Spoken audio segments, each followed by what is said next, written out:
Fellas, I'm OrosZ, and this is another episode of Borderlands The Handsome Collection, and in today's episode, I'm getting rid of these. I was trying to use these two weapons last episode, and I think last episode I died the most amount of times in this entire fucking Let's Play.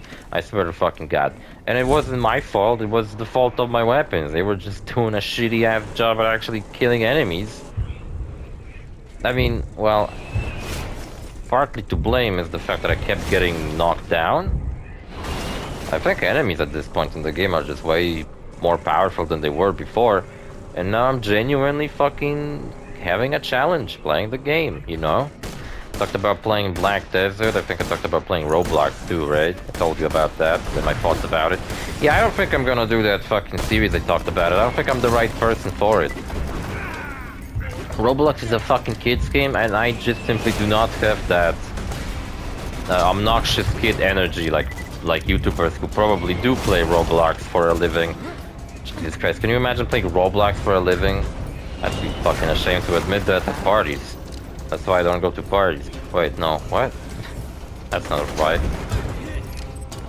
But yeah, I don't have that fucking energy about me. I don't think any kid would sit down to watch me fucking play Roblox and talk about shit.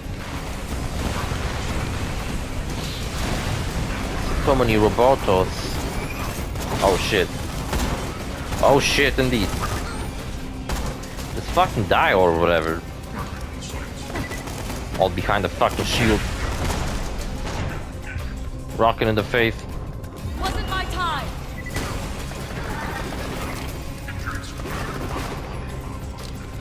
Getting overwhelmed here with all this bullshit. Again, broken animations on the valve. It really fucking bothers me. Because they never been like that, so why are they like that in these instances? Jesus. Pressure the pipeline so high, a little force will pop it like a blister. Get back to the pipeline. Thanks for the image. Called me a child molester?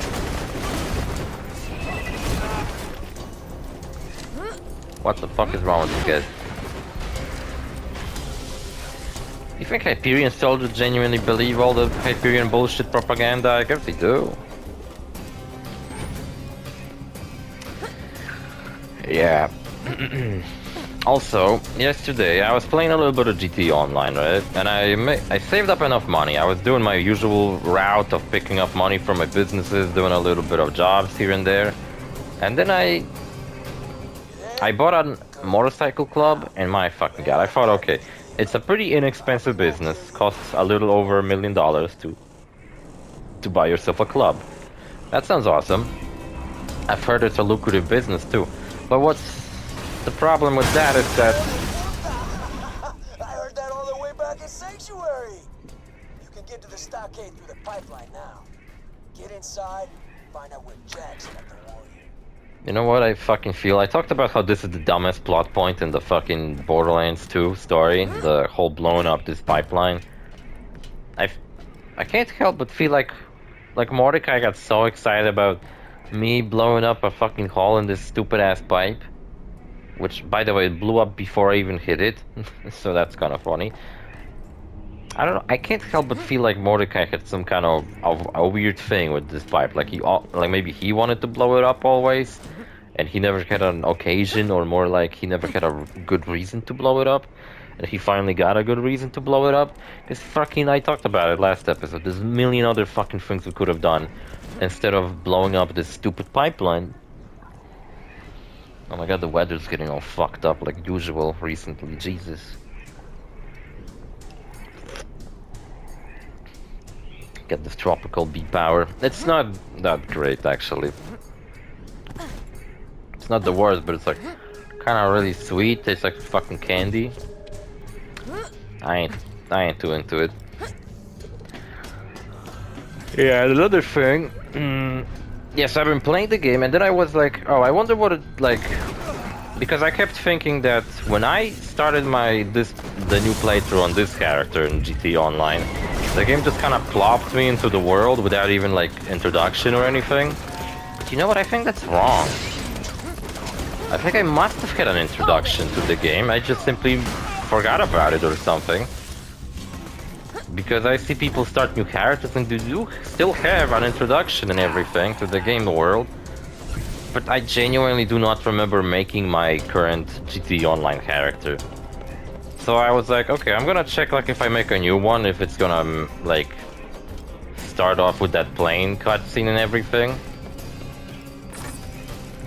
So I start a new character and the game gives me $4 million to start with. And also asks me like what business I already want to own. And I was like, I'm sorry, what? That wasn't a thing last time I fucking made a new character. And yeah, last time I did, it wasn't a thing, but apparently if you start a new character on the Enhanced Edition, you do get something called, I don't know, some kind of a starter bonus. Fucking, that's it. You get $4 million and at least one business already, so you can kind of start playing the game and have fun. And I was like, no, I don't want to fucking do that because it's a one-time thing only. So if I do it now and delete that character, I won't fucking ever get those $4 million ever again. And that could very easily help me with my Let's Play idea in the future. So you know what? I'm stuck on the fucking character creation screen in GT Online right now for my new character. And now I can't get out and I can't switch back to my old character. So you know what I decided to do? I never been here, what the fuck is this? I decided that I'm not going to... That's it, that's the end of my GT Online adventure for now, especially since I just wasted so much money on a motorcycle club that didn't even fucking let me do anything. I've heard that if you have a motorcycle club, then you can kinda operate like a drug making thing. Operation, but yeah, that's another fucking $1 million you have to spend. I don't have that kind of patience to be playing this game every fucking day. Like, if I do it for a Let's Play, then I'll have a bit of a motivation. I'll be like, okay, I gotta do it. I fucking gotta sit down every day, pick up the money, save it, so that then I can record an episode where I buy it, and I don't know, do some missions for Malk or something. Oh yeah, Malk from GTA 4 comes back. For no fucking reason, I feel like. He was this like new age biker in Liberty City that Johnny got to meet, where he rides on a sports bike instead of a chopper.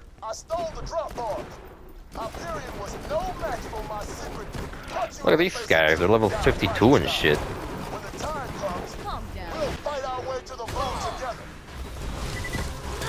I mean, I'm level 52 as well, but my guns are not.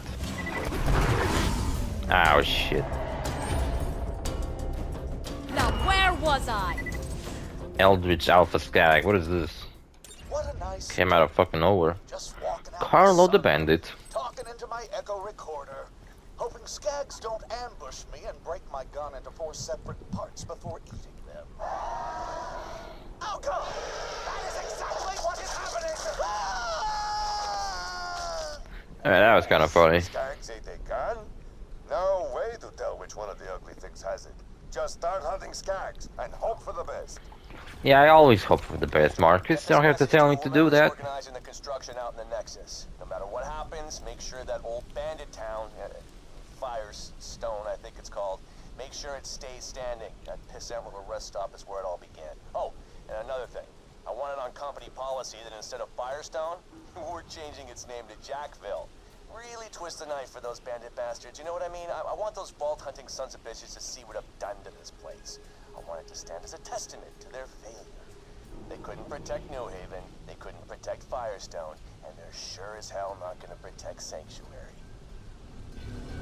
Well, first time the charm, they managed to protect Sanctuary. Or did they? Not so much, actually.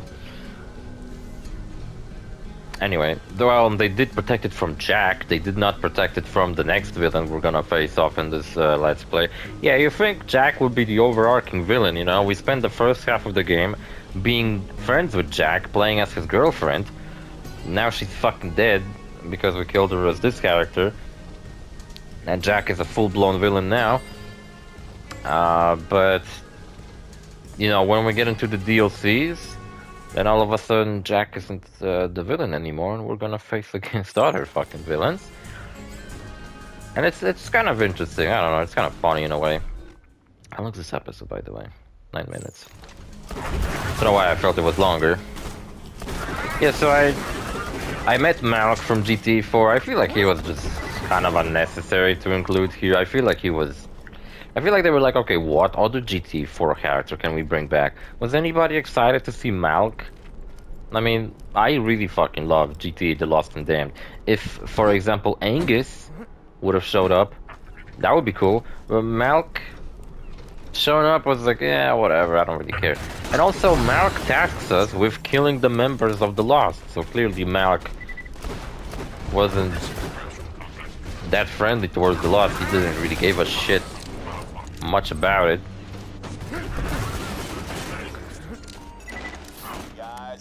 Also, I always want to know, so GTA Online is taking place in current day, yet we still fight members of the Lost constantly. You know what they called this place? The Badlands. It was a dry, dusty pisshole where dreams went to die. There's fights, full of beautiful iridium, technologically advanced machines, goddamn volcanoes. I mean, who doesn't love volcanoes? They're mountains that explode fire. That's literally the definition of the word awesome. Am I right? Yeah, you're right. If you recognize this place, it's where Borderlands 1 opens up. You know, except we're kind of walking backwards through it. And also there's a bunch of loaders that are called JNK loaders. You know? Junk loaders. It's kind of funny like that. Anyway, let's not do the main mission just yet. I want to do Hungry Like a Skag. And also, I didn't pick up that side quest for some reason. Yeah, so like, is anyone excited for Malk to come back? And also, his business is kind of lame. So, it's like... I don't know, man. I don't know what the fuck to think about it, if I'm being honest. And yeah, with these $4 million, I think the best investment to make at the beginning of the game would be actually to buy a submarine. Like, just start off the fucking, right off the bat, start off with submarine. And then I could do, right off the bat, one of the first we could do is a heist on a fucking island, Cayo Perico heist. Apparently, every time you do that heist, it pays $1 million. Therefore, I could just do that. Apparently, it's also a heist you can do by yourself, and it's not that hard, so it's like... And it's also fun, so it sounds fucking amazing. And I definitely want to do it. But yeah, I wanted to do that Let's Play where I kind of start off with, where, you know, I start off with like the normal down-to-earth kind of quests. I guess a heist on an island isn't all that bad. There's a green claptrap over there, by the way, and it's a reference to, in Borderlands 1, there's an Easter egg that if you climb up here, because this place is a recreation of Borderlands 1's map, there's a claptrap over there, but he's not dead. And he just kind of stands there waving at you. A lot of people say that this is actually the claptrap that gives you mission in Fyrestone. But I'm pretty sure the claptrap that gives us mission in Fyrestone is the claptrap, you know, the only one that survived. The sole survivor claptrap. Ooh, there's two quests here. Hyperion robbed my Uncle Teddy and sent him to die on this armpit of a planet. Look, it's a relative of TK Baja, the best character in Borderlands 1. Because he's actually like the only funny one. You'll need to access my uncle's secret lab. Find some evidence that Hyperion stole. Kinda like we met TK Baja while we were going through Claptrap's memories. Because the pre-sequel, Claptastic Voyage, actually had quite a lot of like references to Borderlands 1. Plus, I also like how when we met Roland and Lilith in Borderlands, the pre-sequel, they actually had their Borderlands 1 designs. Now they got their Borderlands 2 designs. And then in the third game, Lilith is kind of back to her Borderlands 1 design. It's actually got kind of a mixture of both. I don't know. Also, this is the way you would normally go to Nine Toes, I think, in Borderlands 1, if I remember correctly. He was a boss. The thing about him was that he had 3 balls, that's why they called him Nine Toes. I don't know how the fuck that relates to one another. Maybe he cut off one of his toes and replaced it, put it in his ball sack? I don't know. What the fuck, man? Anyway, we gotta do this shit and also pick up a bunch of guns from inside the skags. That sounds awesome. So yeah, my adventure with GT4, I mean 5 online, I kind of fucked up myself because now I'm stuck on a character creation screen. So next year I'm gonna come back to the game, make that fucking character the game so desperately wants me to make. I think this time I'm gonna try to make the character look like myself and not a cutie girl. Also, I was like always thinking that this character that I was playing as was just randomly given to me in GTA 5. But I must have made that character, you know? It's just that I do not remember ever making that character. And also, the character's name is Haru. I learned that. Like, I never realized what my fucking that the character I made had a name. But, like, it's so weird because I'm the one who made it, but I don't remember anything about it. Like, if you ask me what my main character's name is, because she apparently had a name, I would have never guessed that her name was supposed to be Haru. And I just remembered. I must have played GTA 5. But when did I fucking play GTA 5? I felt like... Because if her name is Haru, that means it's a reference to Persona 5. That maybe I was playing GTA 5 around... I mean, Persona 5 at that time. But if I did...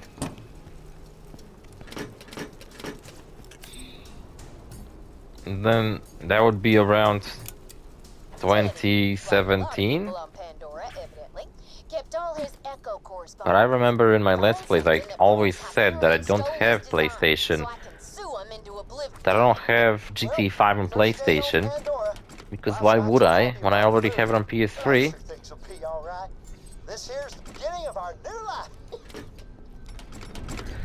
So DK Baja started a lovely new life with his wife. We met his wife in Borderlands the pre-sequel and she had a French accent for some fucking reason. Also, you can apparently... I think I saw a glitch or something like that. There's an item inside this. But I've seen people like skip this fucking quest by just simply picking up the item from within.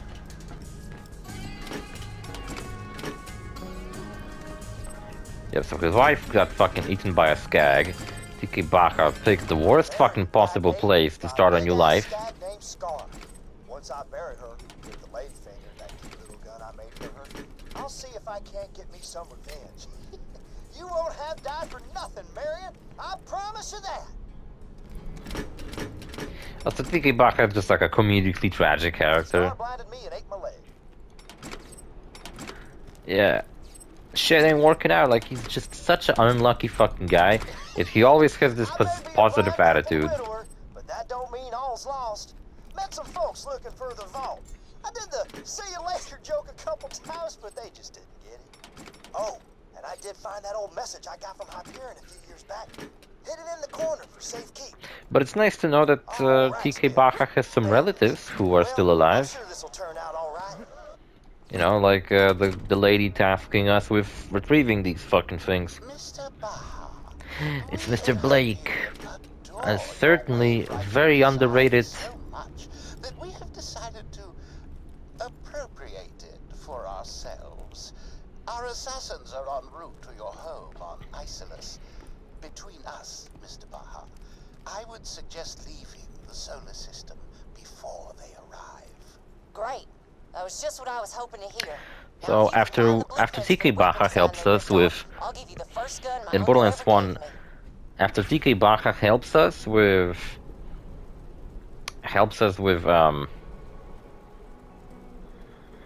getting the fucking to 9 toes, I think it was. I don't remember. The next time we see him, he's hanging by his leg and he's dead. And yeah, I guess we never got an explanation as to what happened to him, but apparently it was Hyperion assassins who got to him because they really liked his gun designs and they wanted to not pay him for them. Instead, they would just wanted to kill him and take those designs for themselves. And now we found out what happened to him. And also there's a thing you can pull and you can kind of fucking... I've seen people do this Ah, shit. I don't know how to do it. Basically, when you pull this thing, it does an animation, and then the gun comes out. But apparently you can pick this up without this animation playing. And I always wanted to try that. Mercenary. Should you return those sensitive speedrunning documents to strat. the Hyperion Corporation, we can offer more than what Mr. Baja's niece can pay. A fine Hyperion armament, for example. Don't listen to those corporate thieves. Yeah, I ain't gonna fucking help Hyperion. I mean, swear to God, the Hyperions are the main villains. They killed the best character in Borderlands 1. Why on earth would I fucking actually go and help them? But you know what's fucking hilarious? Like, which one is it? Oh, it's this one. You have a choice between a pistol and a shotgun. And funny enough, if you give the blueprints to Hyperion, you get a fucking Jacob's shotgun. That sucks ass if I remember correctly. But if you give it to the Baja girl, you will actually get a Hyperion pistol. It's kind of like the other way around, but I'm pretty sure it's done on purpose. And it's not some kind of a mistake. Man you're killing. While you're in the Nexus, grab whatever files you can on Jack. Yeah, I'm sure if you played Borderlands 1 and didn't get sick and tired of it in like 10 seconds, you at least explore this location in Borderlands 1. Another one down! You know, like some of the first quests tasks you with going around here killing skags. And we can pick up the gun parts, put the gun back together, and get ourselves a pretty cool Jacobs rifle. Really fitting with my Jacobs revolver.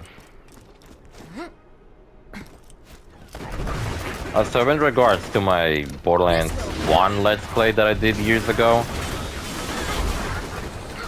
the only reason why I would ever make another Let's Play Borderlands 1 if the game got some kind of a remake, like a major overhaul that makes the game not a complete fucking slog to get through. That's my problem with Borderlands 1. It's so fucking slow and clanky. It doesn't even bother me with that the graphics are ugly as all fuck or anything like that, because gunplay is fine. It's serviceable, it's nothing special. But pretty much every character's special ability is just super undercooked. Like, Brick just simply runs around punching people. That's very fucking basic, and it doesn't get more complicated than that ever in the fucking game. Mordecai throws a bird that doesn't even work properly half the time. I think even this game made fun of it. Lilith does some bullshit where she goes invisible and she can deal some elemental damage while she's invisible.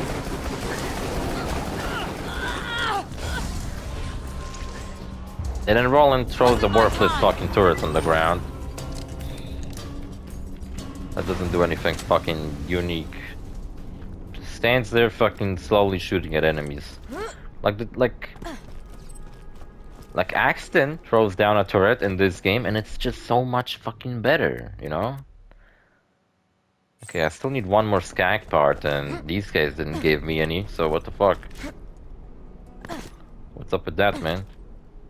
It's like rude and everything. Also, if you go this way, in Borderlands 1, there was a unique bandit here that I think it was part of a quest that you had to kill him, right?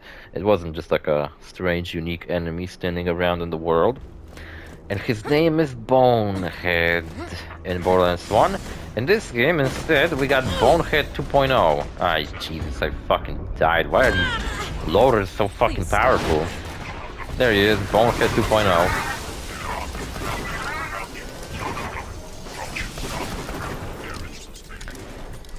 And there was a rumor that he's the guy who drops you the Bone Shredder. I mean, no, wait, he is the guy who drops you the Bone Shredder, the unique purple SMG I showed you a couple of episodes ago.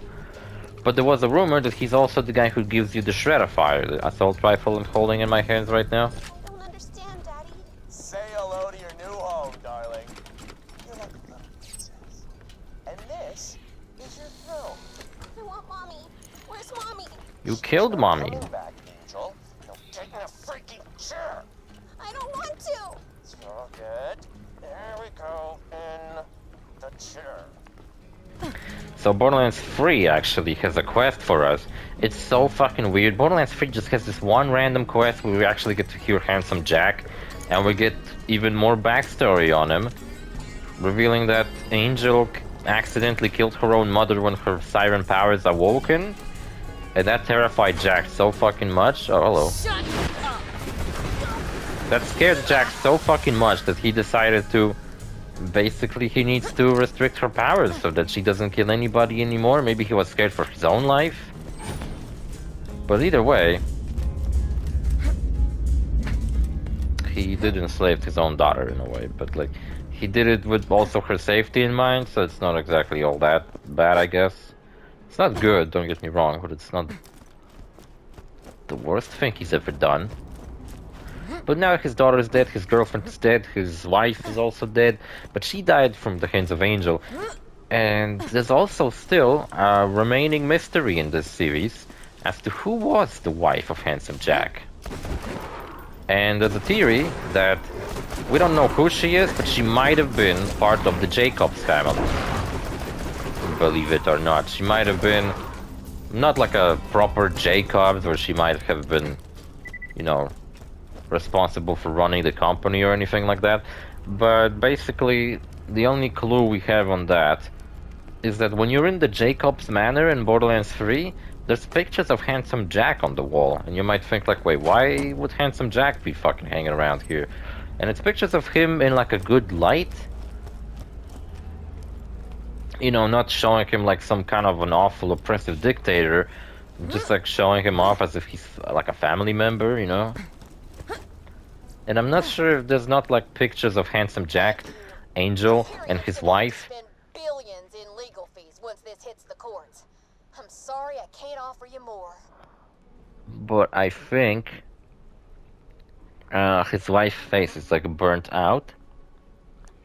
Almost as if her death just kind of cursed her entire character, and like she cannot be physically seen on pictures, something like a ghost, you know? We got the Ladyfinger, which is a gun TK Baja supposedly made for his wife, Marion? You know, the French accent girl we met in the pre-sequel inside of Claptrap's memory. Maybe Claptrap never met Marion, I guess, and that's why he imagined her to have a French accent. Because Claptrap has no idea what she actually is like. So he just imagined her as something. Hungry like a skag. I can't believe I didn't get the fourth part, even though I killed a bunch of skags already. Like, what the fuck is happening? And now we gotta kill... No, wait, we gotta get more echo logs or some shit. If you're receiving this, respond as soon as you can. Blake came back again today and showed me some faked pictures of New Haven. He said it was burning. A lot of people were dead. Blake is another character from Borderlands 1. He's the only representative of Hyperion we meet in Borderlands 1. I know those pictures had to be faked because you and the rest of your pals were holed up in New Haven and you would have stopped those troops from taking the town, right? Yeah, right.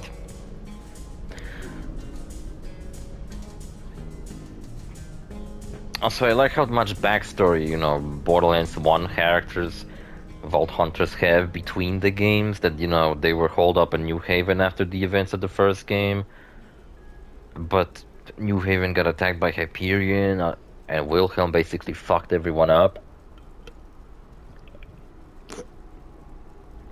To the point where the only reason we ever killed Wilhelm was because he was poisoned, because Handsome Jack wanted us to kill Wilhelm. So who knows, maybe Wilhelm would have obliterated our player characters in this game too, if it wasn't for that poison that Handsome Jack gave him. Okay, any candidates today, Angel? There are 4 treasure hunters who arrived on a shuttle several hours ago. They are currently on a bus to Fyrestone. Also, here's the chest, Say this to and the me. first time you open this chest, Don't be alarmed. I need you to stay calm and don't let on that anyone is talking to you. Start making your way off the bus. The bus is still moving, sir. Shut up, tell them. John, why have you dispatched one of our satellites to Pandora? What are you doing? But, sir, the energy readings my, instruments, at home are getting from Pandora are... Get out of there at once, you hideous little code monkey, and shut off that satellite. Yes, sir. I'm sorry, Mr. Tassiter. It won't happen again, sir. We met Tacitor, the at the time president of Hyperion in the pre-sequel, and he's honestly even bigger piece of shit than Handsome Jack. Handsome Jack is at least funny and cool to listen to. Tacitor is such a piece of shit, I fucking hate him. Any fucking bit of dialogue, I just want Tacitor to shut the fuck up. And then Handsome Jack strangles him with his watch, apparently. Yeah, so it seems like Handsome Jack was playing the long game, like way even beyond the events of Borderlands 1. He dispatched a satellite above Pandora, and at the time there was no Helio station, so it's not like Hyperion was overlooking Pandora at all times, or anything crazy like that. No, at the time we just simply had... Like, Hyperion to us in Borderlands 1 was just this fucking gun manufacturer, and the guys who made claptrap robots, and that's it. There was no Helio station in the sky or anything crazy like that. And we're about to fight a boss fight over here, by the way. Let me summon him. It's a giant fucking robot named Saturn. He is quite a piece of shit, if I'm being honest with you. He is extremely big. No! Scary. Oh, but I have the fastball. I forgot about that sometimes. Should all be Holy running. fuck, he's standing in like a... He's carpet bombing me with fucking surveyor bots. Jesus Christ. 5,000 XP, that's pretty dope. But this guy, if you have some shitty weapons on you, this guy can be a real fucking pain in the ass. He often is on my playthroughs of this game. You can skip him though, he's not an unavoidable boss fight. The game doesn't tell you to fight him, but he's also an entirely unique enemy. He will only ever show up here, and he does have a rare drop. But oh, what the fuck? Come on, I was late for the elevator.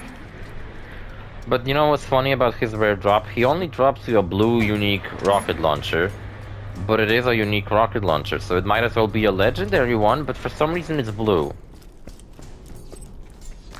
And you know what's also interesting? It has the same color palette, the same color scheme as the legendary pistol called the Hornet. You think I enslaved Angel, but you didn't see what she did to her mother. I had to restrain Angel's power. You get that? I had to.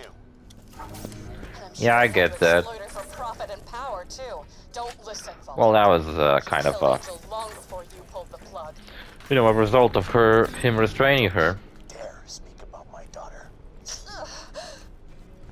Oh jeez. Lilith has quite the little mouth on her, doesn't she? And as it turns out, when that iridium is pumping through her body, I can stab her over and over and over, and it just heals right back up. I'm told it's agonizing. Oh, she looks pissed. Son of a bitch. We're coming, Lil. Just hold on. It's gotten pretty dark in this fucking game all of a sudden. How long is this episode? 30 minutes. Alright. So see you fellas in the next episode. Bye.